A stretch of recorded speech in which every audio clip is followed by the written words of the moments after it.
Hi everyone, let's see how we can fix the installed VMware Tools is grayed out in VMware Workstation.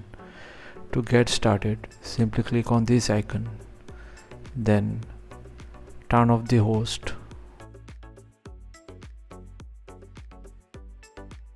Now click on Edit Virtual Machine Settings.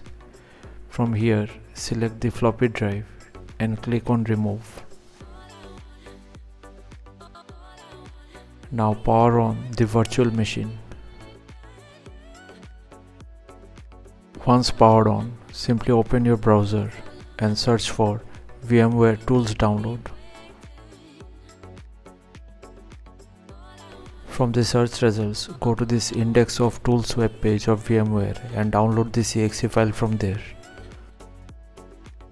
Once downloaded, right-click over the file and run it as administrator.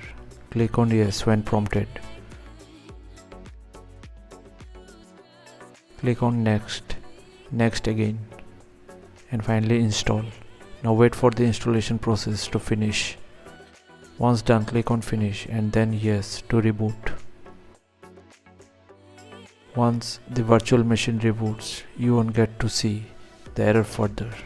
You can see that the grayed out installation issue is gone. So thanks for watching. Please feel free to subscribe and support the channel if you found the content helpful. Thank you.